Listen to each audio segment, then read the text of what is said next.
بسم اللہ الرحمن الرحیم اللہم صلی علی سیدنا محمد وعلی آل سیدنا محمد۔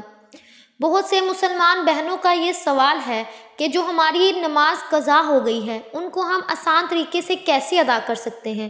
آج کی ویڈیو میں آپ کو قضا نمازیں ادا کرنے کا آسان طریقہ بتاؤں گی، جس پر عمل کر کے آپ اپنی قضا نمازوں کو بآسانی سے ادا کر سکتے ہیں۔ اگر کسی شخص نے بلوغت کے کافی عرصہ گزر جانے کے بعد نماز پڑھنا شروع کی ہو یا کبھی پڑھتا ہو اور کبھی چھوڑ دیتا ہو تو اس پر لازم ہے کہ زندگی سے متعلقہ ضروری کاموں کے علاوہ سب کام چھوڑ کر نمازوں کی قضا شروع کر دے۔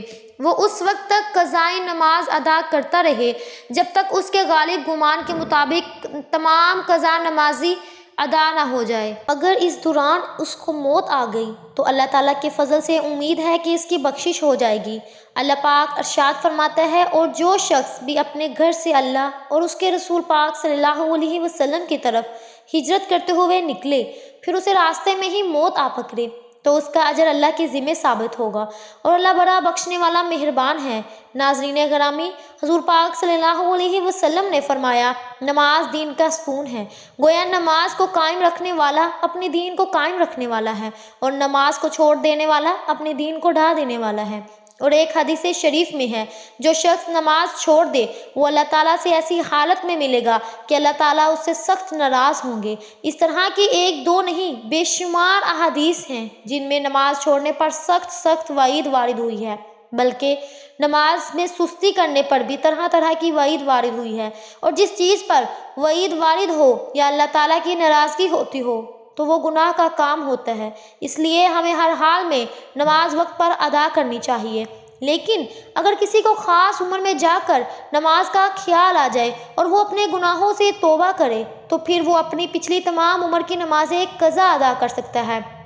مردوں یا عورتوں کو اس وقت سے نماز قضا ہونے کا حساب لگانا چاہیے جب سے وہ بالغ ہوئے۔ لیکن اگر کسی کو اپنے بالغ ہونے کی عمر کا صحیح پتہ نہ چلے تو پھر علماء کرام سے عورت کے بالغ ہونے کی عمر 9 سال اور مرد کے بالغ ہونے کی عمر 12 سال بتائی ہے۔ عمر بلوغت سے لے کر اس وقت تک جب وہ اپنی قضا نمازی ادا کرنا چاہتا ہے، اس وقت تک سب نمازوں کو ادا کرنا اس پر فرض ہے۔ مسلمانوں پر ہر روز روزے رکھنا، نماز قضا پڑھنا، سنہ اور نوافل کو شمار نہیں کیا جاتا ہے، صرف فرض اور وتروں کو ادا کیا جاتا ہے۔ فجر کی نماز کے 2 فرض، ظہر کے 4 فرض، عصر کی نماز کے 4 فرض، مغرب کے 3 فرض اور عشاء کے 4 فرض اور 3 وتر کی قضا نماز ادا کی جائے گی۔ اس کے علاوہ جو سنتے ہیں نوافل قضا ہو گئے، ان قضا نمازوں کی نیت اس طرح کی جائے گی، نیت دل کی ہوتی ہے۔ اگر ہم زبان سے نیت کا اظہار کرنا چاہتے ہیں، سب سے پہلے فجر کی قضا نماز کے واسطے اللہ تعالیٰ کے منہ کر کعبے کی طرف اللہ اکبر قضا نمازوں کے ادا کرنے کی ترتیب۔ فجر، ظہر، عصر، مغرب، عشاء کے فرض اور وتروں کی جب بھی نیت کریں گے، یہ سب سے پہلے جو قضا ہونے والی نمازیں ہیں اس کی نیت کرتے ہیں۔ نیت اس طرح کیجیے، مثلاً سب سے پہلے فجر جو مجھ سے قضا ہوئی اور ابھی تک اس کو ادا نہیں کیا، اس کو ادا کرتا ہوں۔ ہر نماز میں اس طرح نیت کیجیے۔ جس پر باکثرت قضا نمازیں ہیں وہ آسانی کے لیے اگر یوں بھی ادا کرے تو جائز ہے کہ ہر رکوع اور سجدے میں 3 بار سبحان ربی العظیم، سبحان ربی الاعلیٰ کی جگہ صرف 1 بار کہے، مگر یہ ہمیشہ اور ہر طرح کی نمازوں میں یاد رکھنا چاہیے کہ جب رکوع میں پورا پہنچ جائے تو اس وقت سبحان اللہ کا سین شروع کرے، اور جب عظیم کا میم ختم کر چکے اس وقت رکوع سے سر اٹھائے۔ اس طرح سجدے میں بھی کرے۔ اور دوسری یہ کہ فرضوں کی تیسری اور چوتھی رکعت میں الحمدللہ شریف کی جگہ فقط سبحان اللہ 3 بار کہہ دے، رکوع کر لے، مگر وتر کی تینوں رکعتوں میں الحمدللہ شریف اور سورت دونوں ضروری پڑھنی چاہیے۔ تیسرا یہ کہ قاعدہ آخر میں تشہد یعنی اتحیات کے بعد دونوں درودوں اور دعا کی جگہ صرف اللہم صلی علی محمد وعلی آلہ کہہ کر سلام پھیر دے۔ چوتھی تخفیف یعنی کمی میں وتر کی تیسری رکعت میں دعائے قنوت کی جگہ اللہ اکبر کہہ کر فقط 1 بار یہ 3 بار کہہ دے۔